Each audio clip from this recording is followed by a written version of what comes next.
Welcome to Moments with Marianne. I am so thrilled we're spending this time here today. We have such an inspiring show coming up. Our first guests are none other than Deirdre Hade and William Arntz. Now, Deirdre is a modern-day mystic, author, guide, and poet who has been spiritually adept since childhood and has spent her life communicating with the unseen. She is founder of Radiance Healing and Radiance Meditation, a system of mindfulness for our time. Deirdre combines the spiritual with the practical to achieve a transformative connection to self, the channel for all things possible.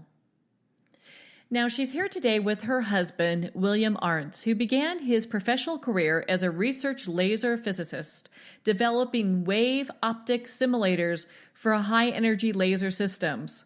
Now, that's a mouthful, isn't it? So, he is well known for his movie, What the Bleep Do We Know? Now, this movie started as a small documentary about science and spirit, but grew in scope and became What the Bleep Do We Know? And today is that global phenomenon with over 100 million viewers worldwide. So Deirdre and William are here today to share with us their new adventure, the Not-So-Little Book of Surprises, which merges the mystical poetry and wisdom of Deirdre's teachings with the photos and images of award-winning photographer Andre Balog that William has fashioned a mind-bending journey that twists unexpectedly at every page turn. So let's welcome to the show William and Deirdre. Thank you. So happy to be here. What a joy it is to have you both here. And, you guys are like the dynamic duo, you know? We try. On a good day, on a bad day. Well, and I can just see how your skills and talents really complement one another, especially with this book. I mean, it's such an inspiration. Thank you. Thank you. Yeah. So I have to ask, how did this book come into being? Well, it's kind of a longer story, but I'm going to let my honey start with that. Will? Oh, that would be me. I'm the honey. Yes, you're the honey. Yeah. Yeah. So what happened was Deirdre had been working on this long novel memoir, and I was like, you need to get something out there. And then someone just sort of mentioned in passing that, you could take some of her poems and some of her teachings and put them in a book, maybe with some pictures, and just to, get something out there. And I thought about that for a day or two, and I was like, I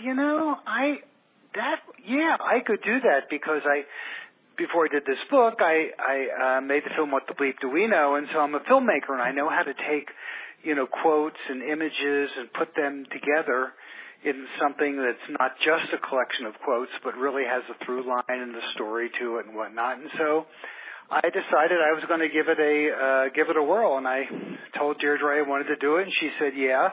I said, there's only one condition. She said, what's that? I said, you don't get to look at it until I'm done. Oh my goodness. Yeah. That must have been really interesting. Yes, really interesting. But you have to know there's I guess a reason. It's because I've been writing my memoir, and as you can imagine, being born a mystic, every decade is filled with these extraordinary experiences. And I was like, it started out as one book, and it's like a trilogy plus with add-ons. And my son was like, Mom, this is going to be 700 pages. No one will hold it in their hand. And so that's why Will said that, because he was worried that if I got into it, I would say, well, we have to put this in, and I'd make it 700 pages. So that right. Deirdre has a perfectionist streak, and she wants everything to be perfect. Exactly. And some of the quotes in the books are from her teaching, her live teaching, when she's up in front of people. And when you're talking in a dialogue type way, you don't do perfect English. I just did not unperfect English there.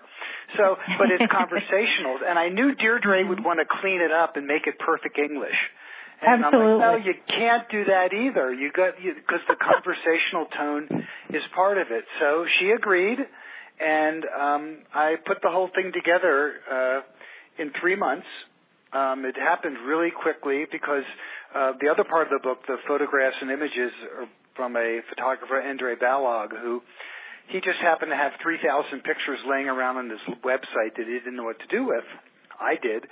So I put it together, but once it was together, then I finally let Deirdre in, and then she and I fine-tuned it and moved things around, and there was a couple points. She goes, oh, it just misses a little something here, and I know just the right thing. So she really did get in there with me and polish it, and that's the book. Well, I was so impressed with this. I mean, it has so much wisdom. And, you know, when you went through and you were pulling the images, were you looking to have it have a certain association with Deirdre's writings? Well, it's something I learned in filmmaking. Yes, there's an association, but you don't want it to be, as they say, on the nose. So if you say, okay, let's say the quote is something like, don't go through the stop sign, you may get hurt, and then you have a picture of a stop sign, it's like, that's boring. So the images they're related, but sometimes the images are related in such a way that you don't get it for a day or two. Mm-hmm. And in fact, Andre did that to me. For one page, he said, oh, I think this is the perfect image for this quote. And I looked at it, I said, what are you thinking, Andre? That's horrible. And 2 days later, I woke up, I'm like, oh my God, it's perfect. So just makes that connection then. Right, and the idea is you have to expand your mind or your perception or your thoughts in order to get the connection, and that's part of the surprise. Well, and I know this book being the not-so-little book of surprises, there is a purpose for the surprise. It's working as a catalyst for transformation, if I got that correctly. Absolutely. That is the name of the game, and what we wanted to create was a book of wisdom, a book of prophecy for our time based on the mystical vision and conversations I have with the archangels, the ascended masters, and just my own perspective of living in an alternative reality while I'm still living in the material world. And so we wanted this to be a surprise because whenever you have a transformative moment, whenever you have an aha, whenever something that's been a conundrum in your life and then all of a sudden you know the answer, it's always a surprise. Mm-hmm. Anyway, it's always a surprise. So that's why we call this the Not-So-Little Book of Surprises. Well, I believe it's perfectly named. You know, what was interesting is I just turned to any page, and it really does offer a lot of insight. And I have to share with you, you know, I'm working through a situation with someone that has to deal with ego. And I just open up the book to any page, and the first thing it starts to talk about is ego. I'm like, oh my goodness, just the insight I needed. That's fabulous. Well, we did make this book to be an oracle book. You know how we have oracle cards? Well, this is 133 pages of oracle cards that are, 8.5 by 11 inches. Because you can open the book anywhere, and the energy of what's happening in you, whatever your question is, that's going to inform the book where to open, because the book itself is a living energy. I put into this book a living presence so that the book is alive. And that's also why we decided to have these beautiful photos of Andre and to lay each page out differently so that it's a different kind of book. It's a magical book. And I really think, Marianne, right now we need some magic in our lives. We need to find the wonder again. It's so easy to get kind of downtrodden with the difficulties we see. but to get through the difficulties, we need to have some magic, and that's the Not So Little Book of Surprises, at least for me. Well, I know that I could tell that there was a lot of magic with this, and I would agree with you. I mean, we live in such a world that, especially I think this time in our society where there happens to be, it appears to be a lot of negativity or fear, and the book offers motivation and hope towards a greater truth. Yes, that is correct. Absolutely. And that was my purpose, and that's really the purpose of why I came out of my mystical closet 10 years ago and started to speak up based on really a lifetime of conversing with the other side, the divine realms. And I just felt like, this information was not meant for me. I need to share this. Everyone needs to have access to this. I'm really just the portal. So I'm really so grateful to have now the book, The Not So Little Book of Surprises, and my beautiful husband putting it together for us all. Well, I saw the book video that the two of you did, and you guys are as cute as two little peas in a pod, let me tell you, I mean, it was done very, very well. And you could just see the energy that the two of you bring to that. Now, William, I've got to ask you, what's your favorite quote in the book or favorite area in the book? Well, it's really more of like, what's the quote du jour?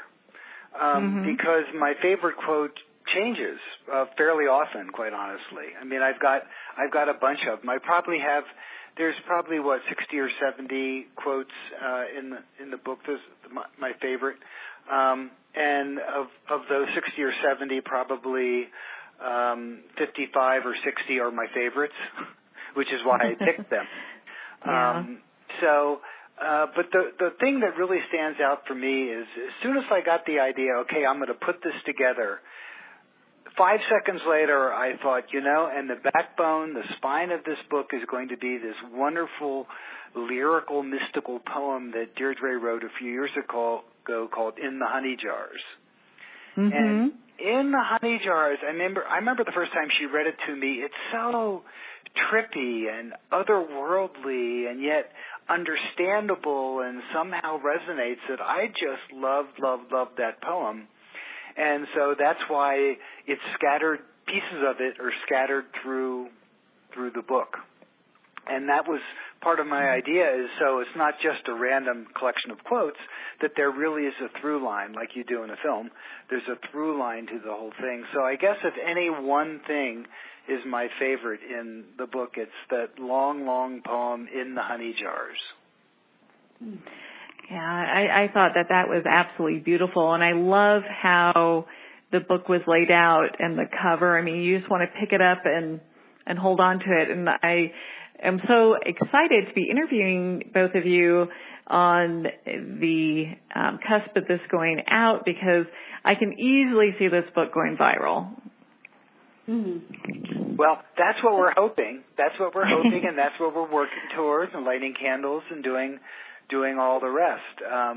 It is interesting that the people, it's one of those books, either people really get it with a capital G, or they're like, oh, okay. But for the ones who do, they go, wow, this is really, really something. And part of the reason that I came up with the title Book of Surprises is because Deirdre, the way that she says things, now I'm biased, because I'm in love with her, but aside from that, the way that she says things is surprising. She'll say concepts that you kind of know about, but the languaging and the way that she puts it is so different, and that just the surprise in the language will wake you up. So that's why it's surprises. Oh, without a doubt. And Deirdre, there's a part of the book that I found to be extremely profound, well, many parts, but this one really stuck out to me this time. I'm sure something else will next time I open it. But it's the darkness serves the light if you are conscious. And I think a lot of people would have to think about that one for a little bit, going, well, how is that even possible? The darkness is the dark, without, I think there's a greater message there.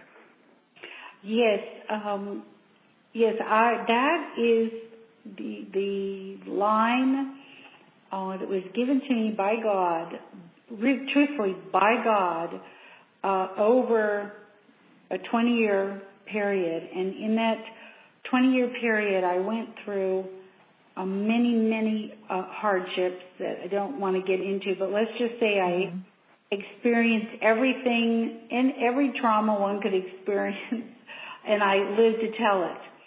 So it was some very difficult times. And the other half of that is the darkness is just the darkness if you are unconscious. So I asked God. There's one time my father was passing away, and this is when the line first came, and he was dying because the hospital made a mistake, and the hospital refused to admit it, and it was the hospital was going to actually sue me, and it was like a bad nightmare. It was quite awful. Yeah. So I was in my meditation praying, and God said, "The darkness serves the light." And I said, "What do you mean? What do you mean it serves the light?" And God said, "Study this every day, morning, noon, and night, and one day you will know what this means." 5 years later, I'm saying this every day, right? I'm pretty good about direction. Then God said, "The darkness." I said, "Okay, I understand how the darkness can serve the light," meaning that when a tragedy happens, when there's a difficulty in our life, there's a possibility for a grace. There's a possibility for healing. There is a potential for a transformation. So I said to God, "Okay, I can see how the darkness serves the light." And then God said, "The darkness serves the light if you are conscious." And then I got it, meaning that you're right. Darkness is just darkness, and it can just repeat itself generation to generation, lifetime to lifetime, day to day. Or you can become conscious. You can decide, I'm going to wake up and I'm going to look at the darkness face on, and I'm going to find where the light is.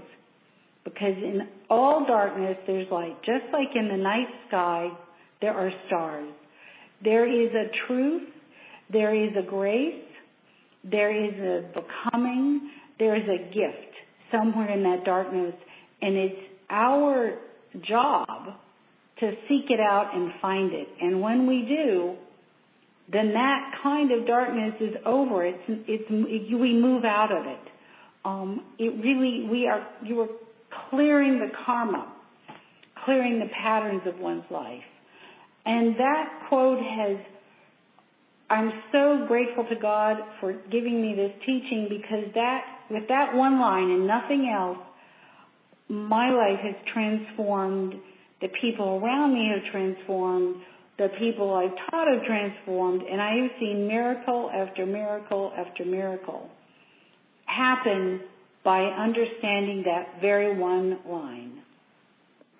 Well, and I think a lot of people also hearing, your story can really relate also in how that works in their lives and the transformation that's waiting for them as well. Well, thank you. And I think it's very, very important that we share our stories. Our stories, the stories we live, that's the river of life that we travel on. And it's important to know the river. It's important to know how to navigate the river, what kind of water one is in, so that we can live the best life we can live, because we're really here to live a great life.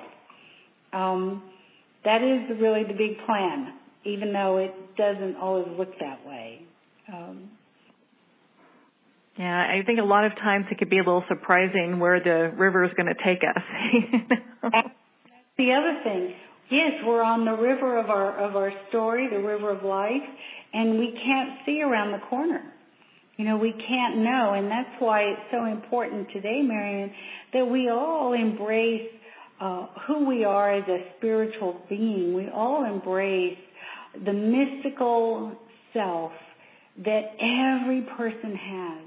And that's the self that can feel, can intuit what's around the corner. That's the self that says, danger's coming, I better slow down.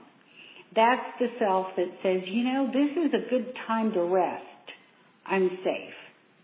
And that's the self that we must resurrect right now so that we can all live the great life we're meant to live. I'm so glad that you brought that up, because I've heard you talk about this book in other interviews that the both of you have done, how it's like getting your superpowers back. And can you kind of touch on that a little bit? Yes, I would love to. So our soul, your soul, my soul, our soul, has superpowers. And those superpowers create magic, really can create amazing things in our life. The soul is from the sister world of light. Call that heaven if you want. And in the sister world of light, our soul has the ability to do wondrous things and thrives and lives an extraordinary existence. Well, when we incarnate, the soul comes, you can incarnate. The soul is the life force of who we are. But the laws of this reality are completely opposite as the laws of the world of light. So the soul is always like hitting its head, bumping against a wall, trying to figure out, how do I navigate in this world? It's our responsibility as a conscious being to embrace our soul and become the caretaker and the guide of our soul. And when we do that, and the soul can thrive because the soul is actually being cared for, who cares for their soul? Who even thinks in the morning, oh, soul, how can I help you today? Not very many people. But when you do this, and the soul feels safe, feels supported, feels seen, and feels known, the magic of the soul begins to work for you. And that's incredible. And my life is filled with magic, with synchronicity, with abundance, with love. It's just extraordinary. Now, I will say, of course, I give God credit, kudos for this, but remember, your soul is the God spark within you, because your soul is still in oneness with the light of God. The soul never left. There's no separation. You, the ego, you, the psyche, you, the consciousness, feel separate, but the soul doesn't feel the separation. It doesn't even know what that is. So the soul is here for us to say, yes, soul, I'm now going to take care of you, support you, nourish you, and see you, because I know when I do this, you are going to now serve me, my world, and make my world a better place. I will say this, and this is very important. I've just really been, Marianne, cogitating on this the past few weeks. I told it to Will. I said, I have another kernel, and it's absolutely true. And that is what I've come to be told and know is that our soul creates magic, and God creates miracles. That is beautiful. Isn't that beautiful? I've been working on that. I've been meditating, getting it down, and I just came up with that literally a week ago, right, Will? So that's it. The soul creates magic, and God creates miracles. And that is so beautiful. I just love that. Remember. So I can easily see this book kind of developing into maybe another best-selling movie. Is there plans for that, or what's next for the two of you? Well, the next thing, we're embarking on something. We're not quite sure where it's going to go because, as Deirdre said, it is the river. But we hired some people to help us with marketing in the book, and the guy said, the two of you have this thing, this rapport back and forth, and he says it's just, and Will, you're a physicist, and Deirdre, you're a mystic. Yeah, let's just call it the mystic and the physicist.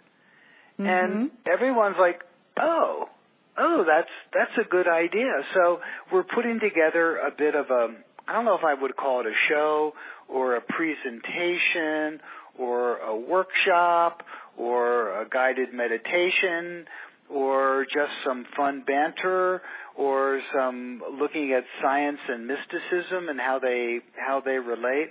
But we're putting on this thing. We're going to try it. We're going to be speaking at the Burbank Unity Church in a few weeks, and they're lining up other things. We're doing some bookstores, and when we do bookstores, it's not going to be your normal book signing. We're going to do the mystic and the physicist. So, like I said, the river, it's just a trickle right now, but we have no idea where it's going. But here we go. Right, and we'll be on the East Coast in I think October. Oh, November. wow! Yes. So you guys are going to be all over the map. I think that this is a fabulous idea, and I can't wait to see where it goes. So I'll be cheering you. I'll be cheering you on the way with that one for sure. Well, part of it is because people, my first job out of college, I was a research laser physicist. So I actually am a physicist, and I do have the scientific mind. But then the last 20 years of my life has been doing spiritual and more mystical things. And then when I met Deirdre, who lives in that world, I mean, it was so interesting that we come from different places, but there's a way in which we speak. It's not that we speak the same language, but we're talking about the same things in different ways. So people find that the juxtaposition of those two really interesting and fun to listen to. And, we figure we're going to do that and just have fun on stage, and here we go. Surprise! So where can people connect with you and learn where you guys are going to be and learn more about the book? Well, you can go to bookofsurprises.com, and on that you can also find out how to just go directly to us. And then you can also go to DeirdreHade.com. And right now I have where we're going to be speaking and what's coming up. And we're just incorporating the Book of Surprises into my personal website. So they're separate now, but they're going to be one in a few weeks. And my website, Deirdre Hade, is DeirdreHade.com. It doesn't matter how you spell it, you will be directed to me. You'll find me. So we'll work its way there. Yeah, we'd love to have you come there. We've got meditations for you and lots of fun free stuff about consciousness and the big surprise. And of course, where people can learn more about the not-so-little book of surprises, and they can go ahead and see about picking up their own copy to have their book as well. Thank you, Deirdre and William, for taking the time to be on the show today. Well, it's been fun. Thank you. Thank you both. And I'm definitely going to be watching what comes up with you guys, and can't wait to have you back on at a later date to talk more about all the great things you're doing. Super. We really look forward to it, and thank you for all the work you're doing to spread consciousness and illuminate our world. It's really, really fabulous what you're doing, Marianne. Oh, thank you. You guys have made my day. You can learn more about the book at bookofsurprises.com and see all the fabulous places Deirdre is going to be for book signings and events at her website at deirdrehade.com. She'll be in San Francisco September 2nd and 3rd, and then in Portland for an event, Seattle, Santa Barbara, and New York. So make sure to visit her website at deirdrehade.com to see all of the great places that you can connect with her at. We're going to pause here for a quick break, and we'll be right back after these messages.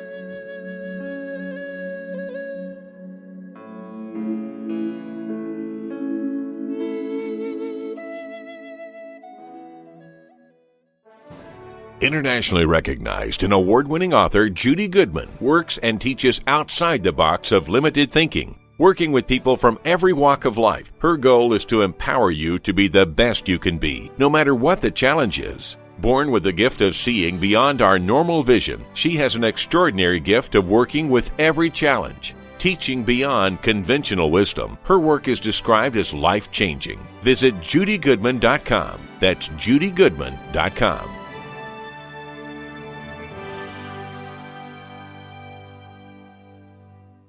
Have you ever had the sense that your thoughts might actually be doing something? Ancient secrets of manifesting have been masterfully revealed in the award-winning book Manifesting 1-2-3 by Ken Elliott. For the first time, the author's experiences and stories in this book describe exactly how your thoughts can create anything. You've been doing this all your life, but it's never been fully explained for you until now. Visit manifesting123.com for more information today. Manifesting123.com. Ben Wexler is a gifted leadership development and strategy consultant for professionals who want to transform their organizations and careers. Through a uniquely personalized set of processes, participants discover their unique knowledge, how to leverage that knowledge and experience, and then put it all together with a global strategy. You're more valuable, your organization is more valuable, and the change is viral. Contact Ben at 630-881-1074. 630-881-1074. This is Jennifer McGill. My highly anticipated new album, Unbreakable, is now available at jennifermcgill.com. Everything from power ballads to high-energy jam-out-in-your-car songs. I used my highest joys and deepest pains to create empowering songs of love, strength, healing, and restoration so that you can be unbreakable too. Get your copy of Unbreakable today from jennifermcgill.com. Because who doesn't want to be unbreakable?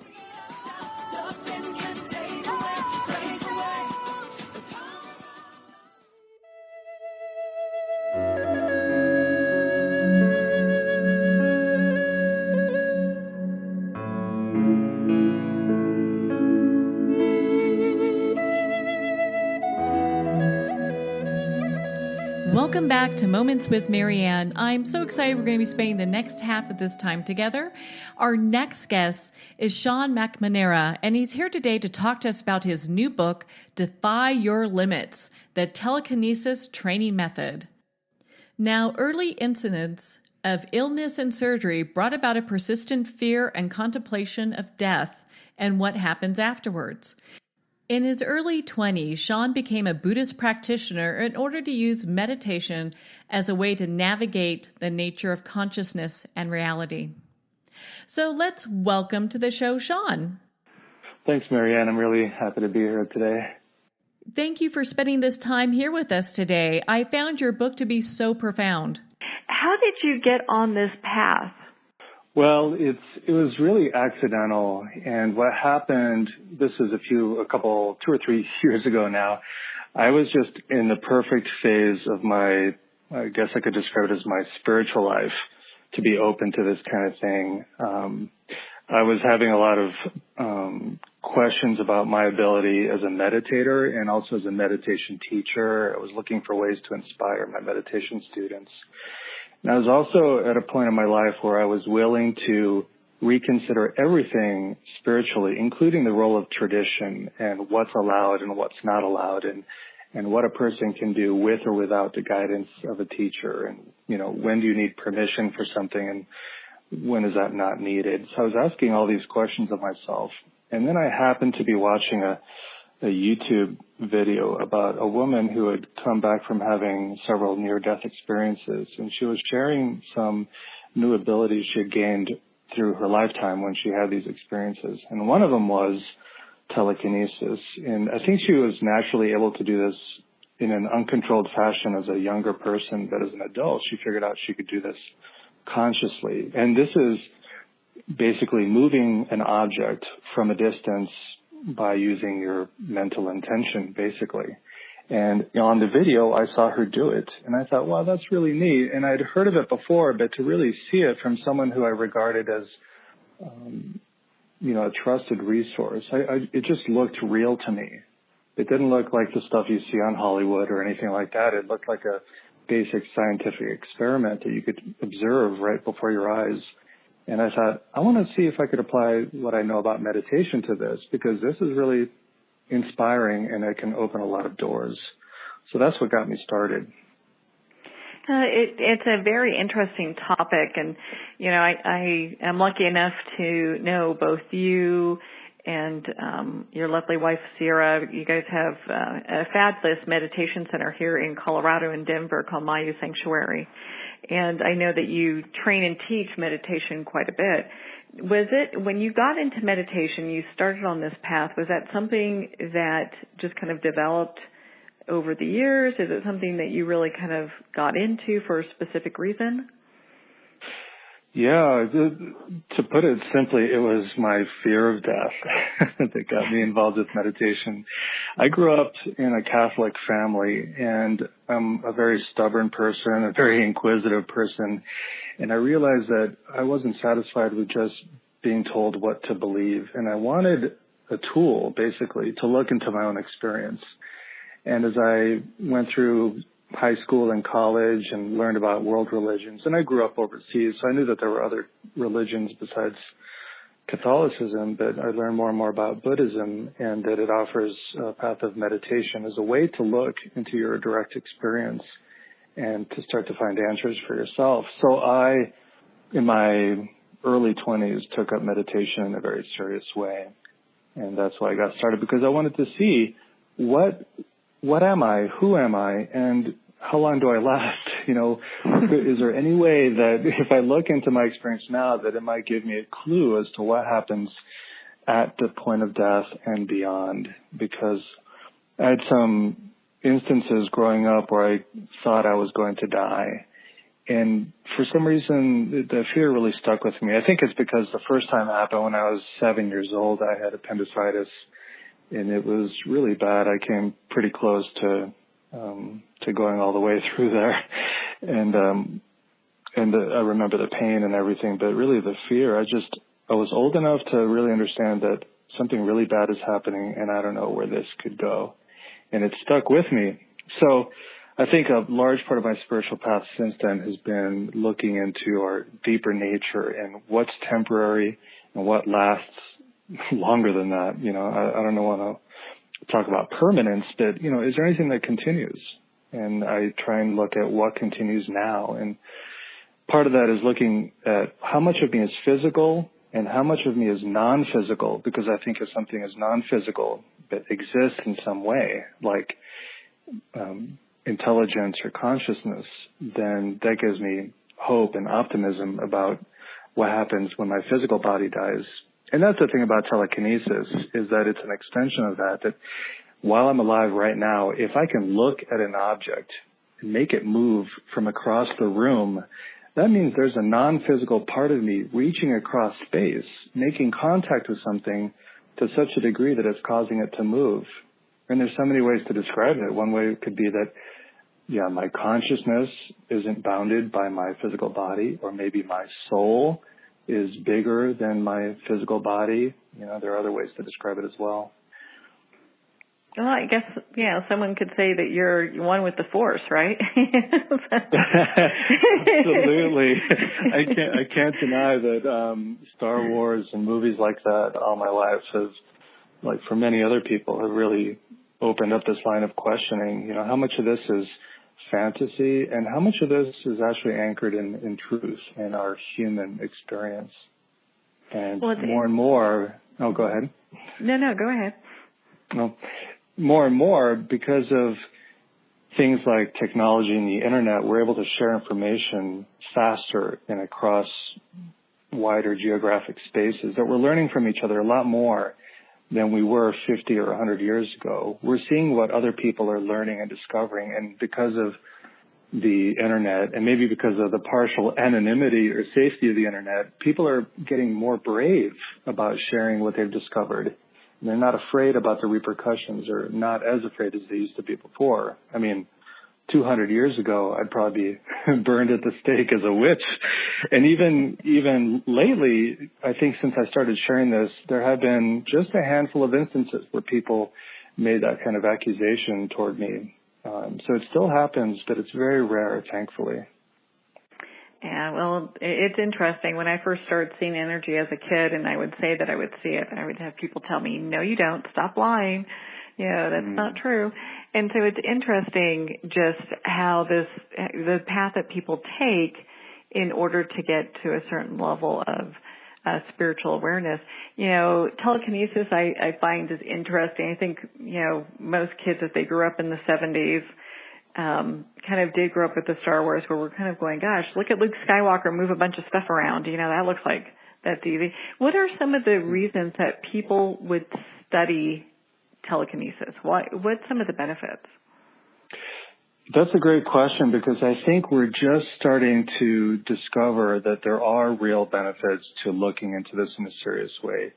Now, for most kids, it's not even a complicated question. It's just really amazing to be able to do something like this. And right now, children or adolescents are really at the forefront because they just go for it. They don't overthink it. It just seems like something cool and something that movies and video games really bring into their consciousness. And to be able to do it, even on a small scale, is really just fun for them. And it really brightens their imagination and their interest. But for the rest of us who might be a little bit saltier, a little older, we have to have maybe something more sophisticated as a reason to look into this.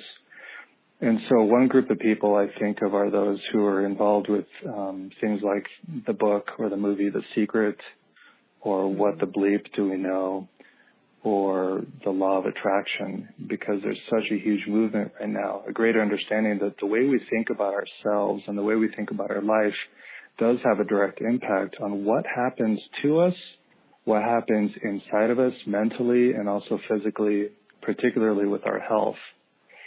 And the thing is, with things like that, though, when you put an intention out into the world, let's say it's about career, relationship, or your health, it's really hard to see if the results that come down the road in the future are really directly attributed to your intention. Something good happens. How much of that really happened because you were using a vision board to bring that along, or how much of it was just random, or how much of it was going to happen anyway? But with telekinesis, if someone practices that or includes that in part of their intentional practice, they can see that right in front of their very eyes when they send the intention several feet in front of them to this object and it starts moving, that, wow, they really do have a direct impact. It's unquestionable. So I think it would give that group of people a lot of confidence that the work they're doing with their vision board, or I just listened to Bob Olson's interview with you about the magic mala. That's a great example. People who might use a tool like that for their intention or to generate a sense of appreciation and gratitude, that something really does happen. So telekinesis in this way is an exercise of evidence that you see the effect immediately. There's no question. There's no mystery. So for those people, it could be helpful that way. Then there are other people who are learning more and more about quantum physics. And I think it's a complicated arena because what we see is there are the scientists who are doing the hard work and the study and the mathematics and the research to learn some basic principles about quantum physics. And then there are people who extrapolate that information and apply it to spirituality or to theories about intention and things like that. And some people have no problem with that, and other people do. They think, well, you're taking a certain principle and really stretching it far, and we're not sure if this is really accurate or not. But telekinesis is a way to explore some of these theories about quantum physics. For example, one theory is that that things tend to be fixed when we pay attention to them in a certain way. And if we're not paying attention, then they're in a less structured format. And this, people who know about the wave and the particle theory know what I'm talking about, that only when you're paying attention to something does the result happen. Until then, it's really in the realm of potential for a situation or a particle of reality. And telekinesis plays on that theory a little bit, because when you look at the object, the way people ordinarily do, and in this case, the object might be a piece of tinfoil balanced on a needle, encased under glass, so it's not affected by the wind or anything like that. When we look at it ordinarily, we say, well, there's no way it could move because nothing's affecting it. I'm not touching it. There's nothing nearby that might affect it with heat or anything like that. So we see that, or we think that there's no potential. But if your mind is open enough and you look at it a certain way, you give it enough time and intention, it starts to move. And suddenly you've taken that object from a particle state, from a fixed state, into a state of new potential, and then it starts to move. So you've changed the state of it because you've looked at it differently than you normally look at things.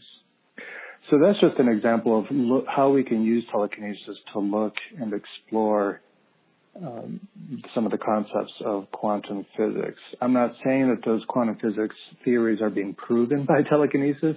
It's just a useful tool to consider those principles.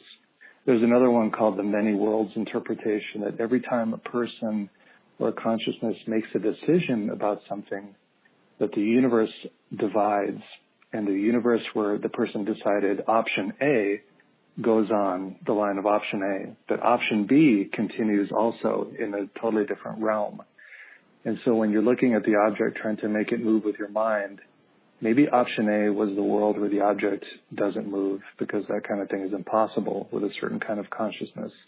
And then option B is the world where these things truly are possible. And so that world is the world that we experience when we explore telekinesis and succeed at making an object move with our consciousness. So again, I'm not saying that this really is quantum theory being put to the test, but it's a way of understanding some of these concepts that more and more people are learning about in quantum physics and how it may apply to consciousness and intention experiments. Well, and I think, I mean, you mentioned vision boards earlier, and for people who are looking to either use law of attraction or to manifest things in their life, because I've seen your YouTube videos that you do of different tests that you're doing throughout with telekinesis, and proving the point of how well it can be done and how easy it is. And I think when people look at that and then also look at what they're trying to bring into their lives, it brings about a certain amount of hope that things aren't just, bashing around out there, that they actually can be creators in their own lives.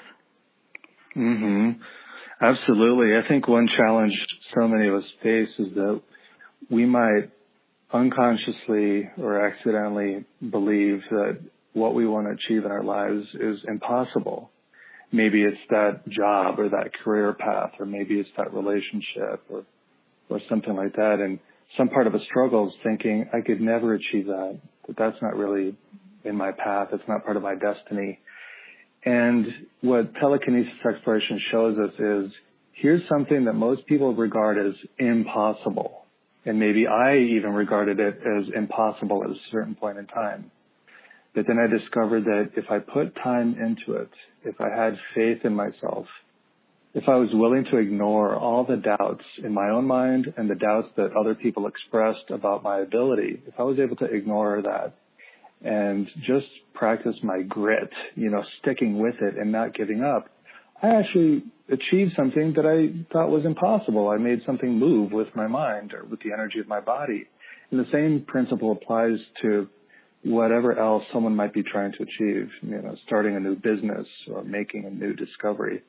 If you think it's impossible, just follow these principles, the same principles that you use in psychic development or telekinesis. That have faith in yourself, trust yourself, ignore the people who doubt you. Their opinions don't matter that much unless you let them matter to you. You have control in that, and just keep moving forward, solving each problem as it comes along, and you will achieve what you normally think is impossible. You will make it reality. So I think that's really important for people to understand. Well, let's say someone wants to get started today, other than purchasing your book, and also signing up and being part of your community, because I do see that you also have the ability where people can do video courses with you as well. And now, do you offer individualized training on this, or is it, because I know you're super busy with all the great things that you've got going on? Yeah, I'm getting ready to start teaching classes on this in person, probably in the fall. But I have to admit, I'm dragging my feet a little bit on it because it's a little bit of a scary thing for me to think about. When I offer it in book format or video or through my YouTube videos, people can take it or leave it. And I know that it's the ones who are willing to put the time in that they're going to succeed. And then the rest, they just kind of go away. But when I teach people in a classroom format, it's going to be really evident right there. Some people are going to succeed right away. Some people might not in that first session, and they might have to keep going on their own at home. And it's just kind of a daunting prospect. I've done this with friends before, with a small group of friends, and most of them had success right away, within an hour. But even then, half of the ones who succeeded still had doubts. They thought, there's got to be some other reason why this is working. This can't be telekinesis. It's got to be something else. And all I can do is sit there and go, well, I don't know, but you have to keep looking and answer that question for yourself. So it's really interesting and a little bit scary, because it even gets emotional for people, because this is treading on people's belief systems about reality. It's almost like questioning someone about their religion, or if someone who they think loves them really loves them, how can you prove it? It's on that level of things for people that it can really ruffle some feathers sometimes. But at the same time, I love teaching. Anything I know, I love to teach. I'm a realtor, that's my day job, and I love teaching my clients about the real estate process. So, I do look forward to it because of that, because of sharing an experience with someone and sharing an ability that they can learn very easily themselves.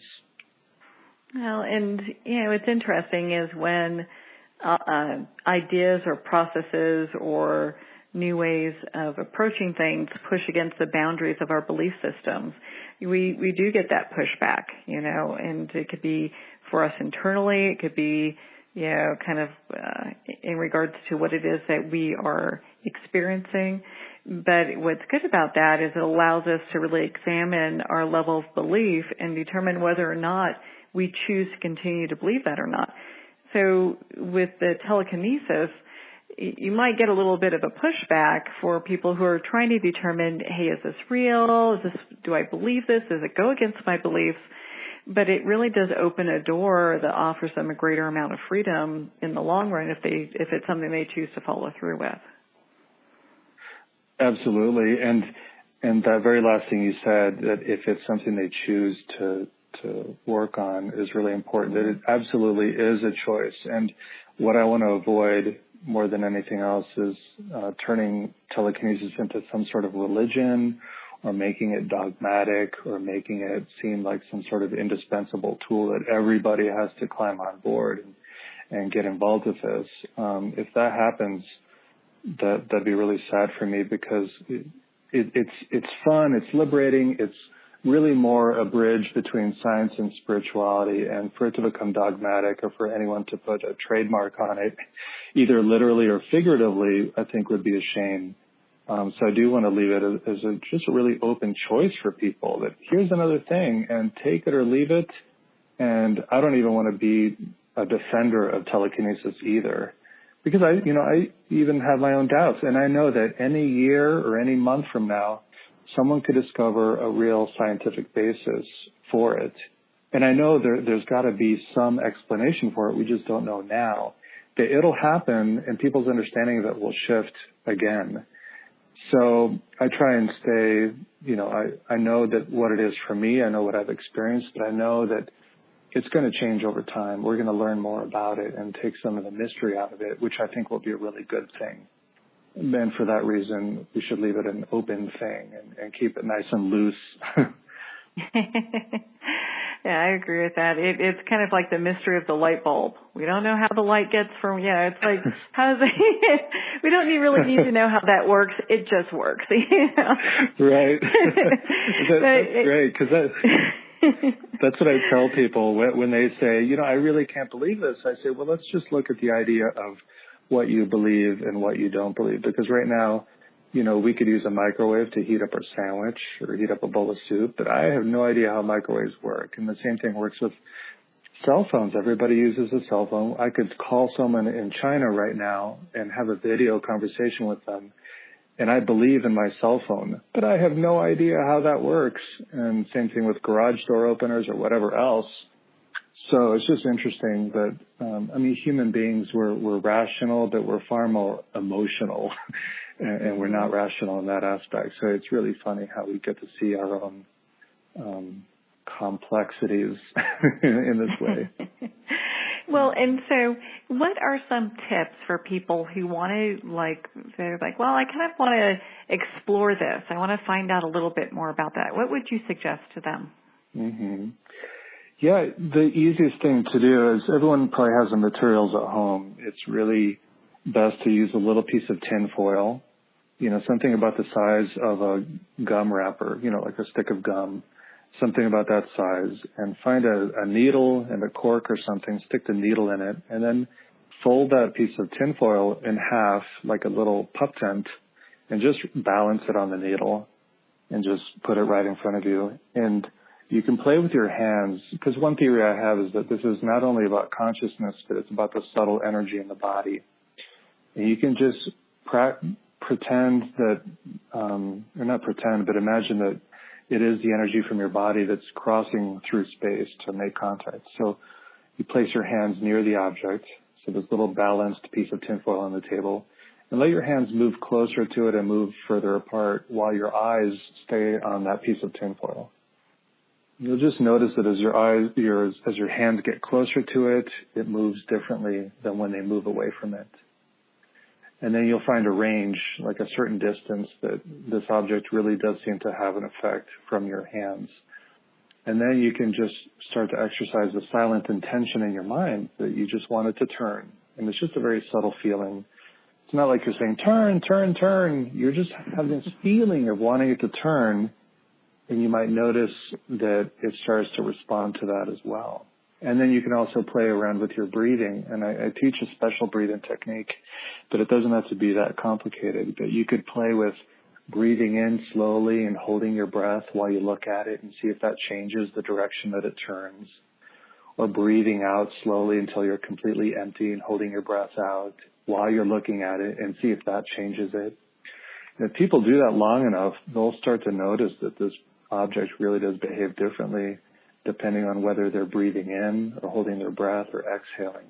And also relaxation. And that's an important principle with this, is that if your body and your mind are relaxed, your intention is far more powerful than if you're tense or pushing with your mind or demanding that it happens.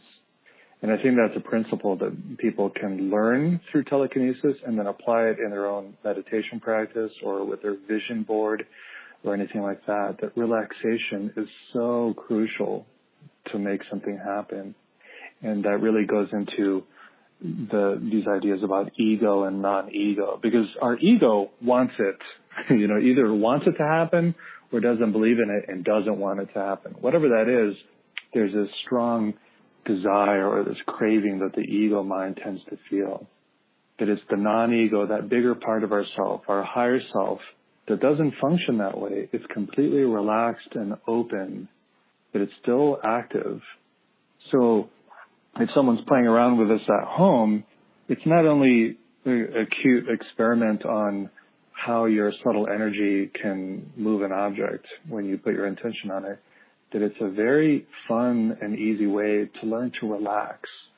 And the response is immediate. If you relax, you'll make the object move. And when you're tense, it won't move. And you start to learn, oh my gosh, how am I meditating? Or how am I going about life? Am I tense all the time? And am I not getting the results that I want? Or do I need to find a way to soften the muscles of my body and soften my attitude and my mind? And maybe that'll help things flow the way I want them to flow. Well, it sounds like that they're just like with anything that we do, whether it's meditation, training to become an Olympic athlete, there's a certain amount of practice and dedication that has to be devoted to this so that we can kind of obtain the results that we're looking for. Mm-hmm. That's very true in this case. When someone uses the setup that I just described with the piece of tinfoil balanced on a needle, and that it's not covered by anything, they'll get results right away. They'll make the object move. But then there's the question of, is the wind moving it? So they'll get a glass container and cover it to protect it from wind movement. And that's when the training really becomes important. Training is so necessary. And this kind of training is daunting because, for example, when I was training myself to do this, it was about 6 or 8 weeks before I actually made the object move when it was covered by glass. So that means every day or most days of the week, I would sit there for about 45 minutes looking at this thing, and it wouldn't move at all. And I had to have faith in myself day after day after day that someday this thing will move. I just need to figure out how. And so it wasn't just about giving it the time, but really trying different things with my mind and with my body, trying to find that subtle formula. But really, in a basic way, grinding it out day after day and not giving up on myself. And so the training really is important. And again, the training is difficult because you don't see a result right away. It's suddenly going from nothing to something. And when that something happens, when the movement happens the first time, it changes everything. And then we're at a whole other level of training. But once you put glass, like a glass container on it, you are training like an athlete. Maybe you're an Olympic weightlifter and you can only lift 300 pounds for a deadlift or, some weightlifting competition. That you need to be able to lift 450 pounds in the next 4 years to compete. How are you going to get there? You can't get there today. And you can't just, go over to the 450 pound setup and try and pick it up. You have to get there step by step by step, little by little. Telekinesis is similar too, that you might succeed with one object and you want to move something a little bigger or heavier. It's going to be step by step, just a little bit more at a time. But for the first part of your training, it's going to go from being able to not move anything to moving something. So it's going from 0 to 60. But that 0 is day after day, week after week, and all you have to do is not give up. But that's the hardest thing for people, because in a world like today, results come quickly. We can go online and push a button and get information or buy a product or anything like that. Whatever we want usually requires the push of a button. And in this ancient practice of skill mastery that humans, used to be good at, I think it's fading in some arenas. But telekinesis, like Olympic training, goes right back to that this notion of skill mastery, that you have to practice something, what they say, 10,000 hours before you master it. And I don't know if I put 10,000 hours into telekinesis, but I would put at least 1,000 hours for sure, if not more. And it's very much about that. But I don't think everyone has to do that amount in order to get benefit from it. I think for a lot of people, just doing it once, getting to the point where you feel really confident that you did make something move once can be enough for people. Do you realize, wow, I really am connected to my world. This gave me the verification that I needed, and now I can move on with my life, and I'll go back to my meditation practice with a renewed confidence that my meditation training is affecting me and it is affecting the people around me. Or I can go back to my vision board with renewed confidence, knowing that what I'm doing with my vision board will bring about results if I do it with the right mindset. So for some people, maybe telekinesis isn't going to be their long-term hobby, but it's something that they did once. Almost like, well, I shouldn't say almost like, but in a way that a near-death experience just one time can change someone's perspective of life, or an out-of-body experience, or falling in love just once, or going to your very first funeral can change your perspective. Making an object move just one time from the power of your mind and your intention can be just enough to change the way you think about everything. I think that's phenomenal. And you talked about how when you put the glass over the needle and the tinfoil, so that way it kept any air from getting to it, there was kind of a block there. What are some other things that you've seen that people inadvertently use to block themselves? You mean to make it more result?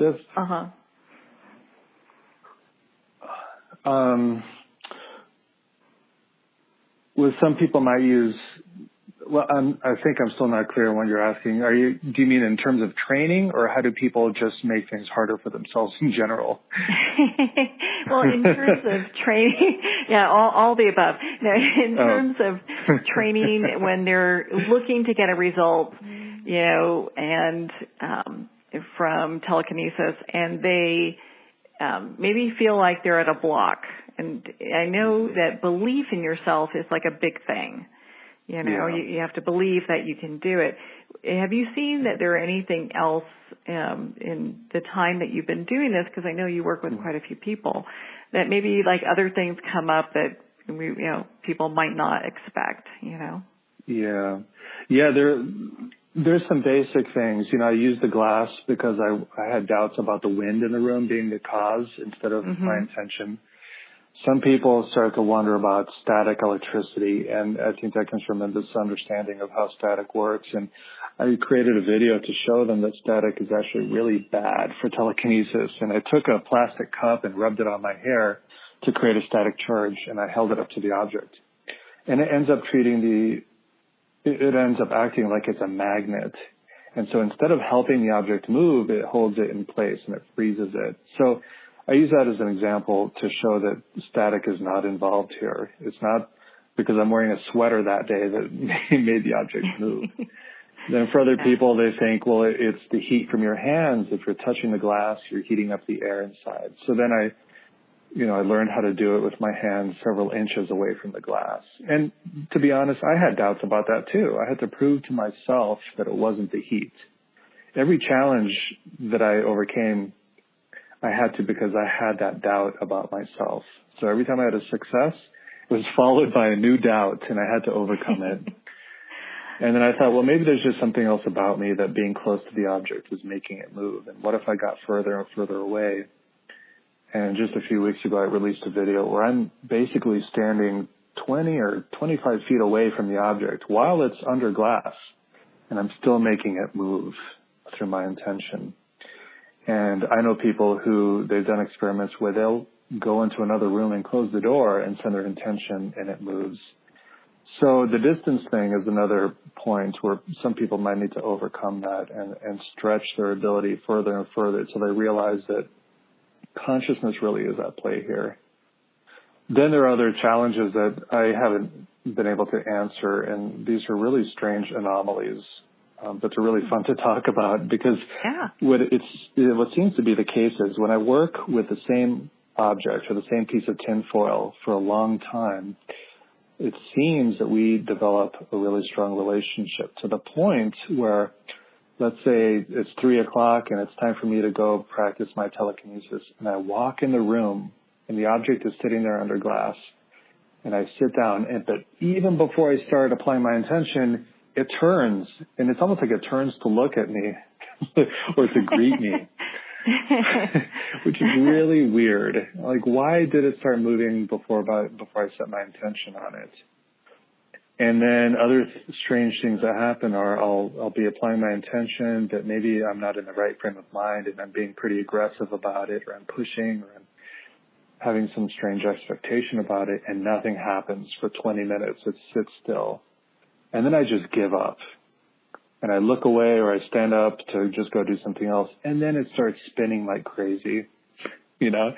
And I know, you know, I think that's really about the fact that I let go, that my conscious mind or my ego finally gave up its involvement. And that way the deeper part of myself could really let the energy flow. So there's so many accidental lessons that can occur through this practice.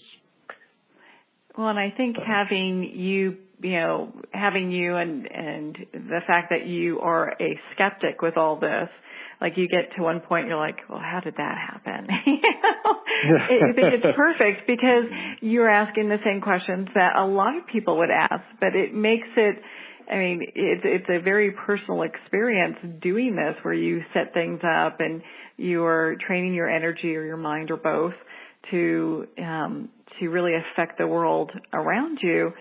And it just proves a lot in regards to the type of creators that we all can be, you know, regardless of the roadblocks that we put in the way and the things that the hiccups. And some days, you know, maybe your energy arrives in the room, you know, ready to do this before you do.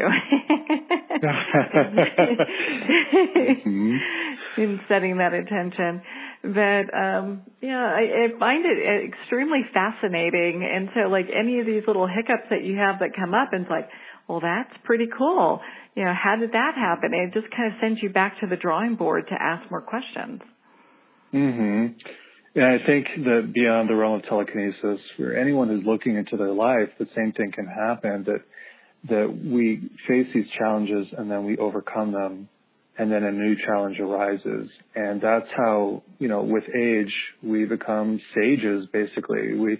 We become filled with knowledge, not because we read something, but life becomes our testing ground, that we start to look at it in a new way. And every time we overcome a challenge, maybe we have a new doubt, but it's a gift in a way, because then we have to stretch and spread our wings further and fly farther and see, well, you know, how much of this really is me and how much of this is the greater reality. And when we do that, we do meet reality in a bigger way.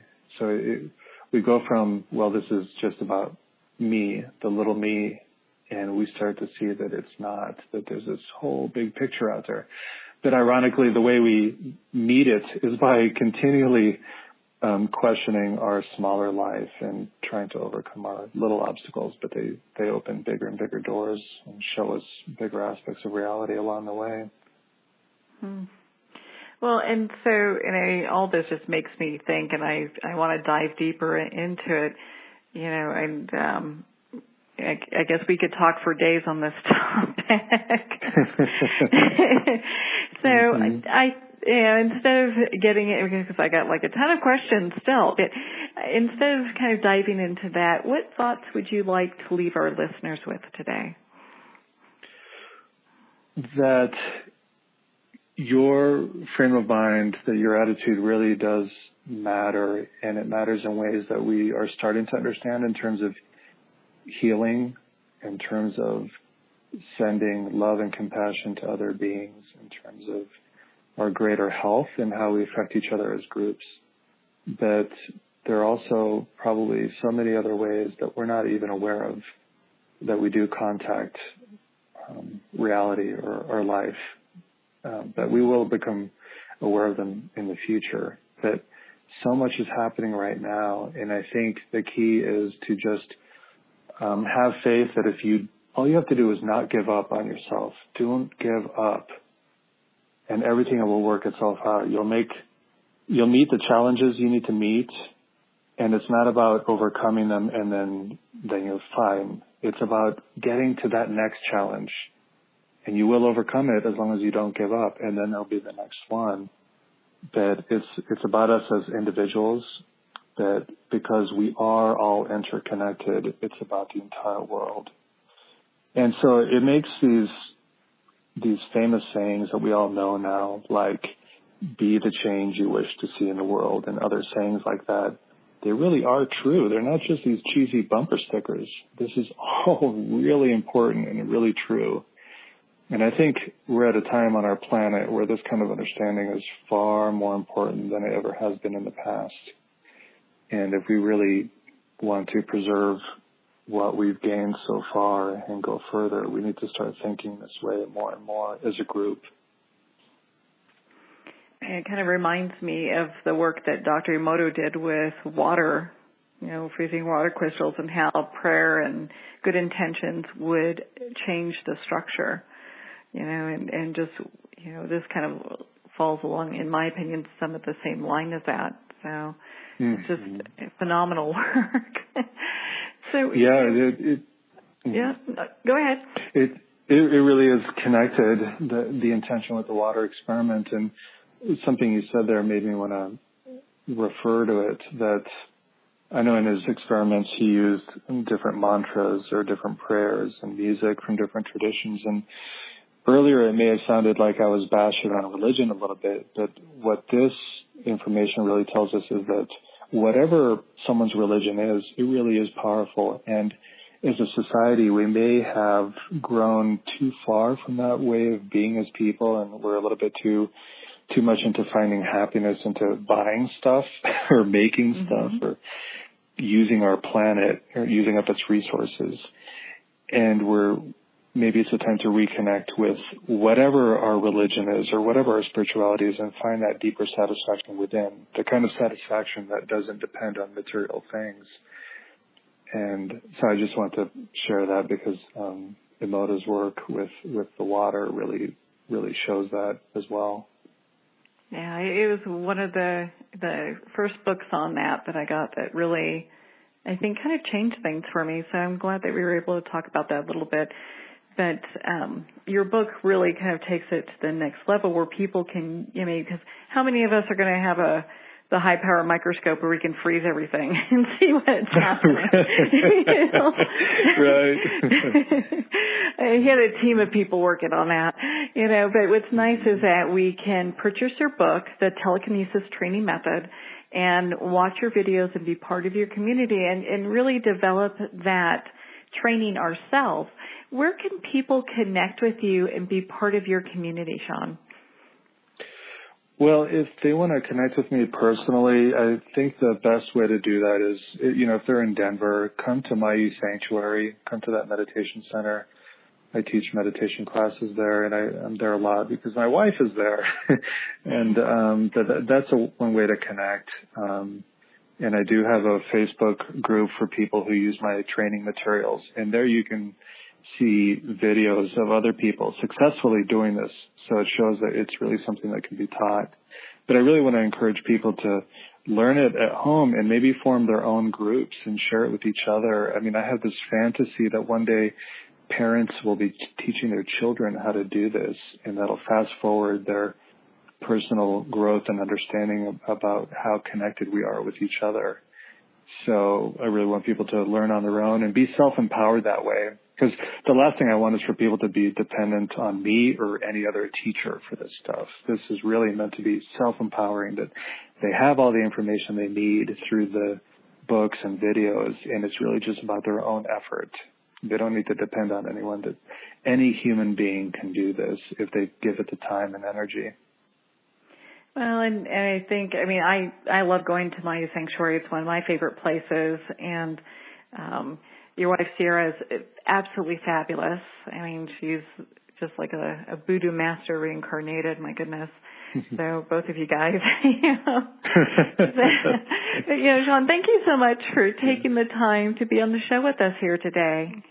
Oh, and thank you too. You do so much hard work sharing resources with the rest of the world, and I appreciate it. So I feel lucky to be part of what you're doing. Thank you so much. I'd like to thank everyone for taking the time to tune in today. You've been listening to Moments with Marianne. And remember, make every moment count.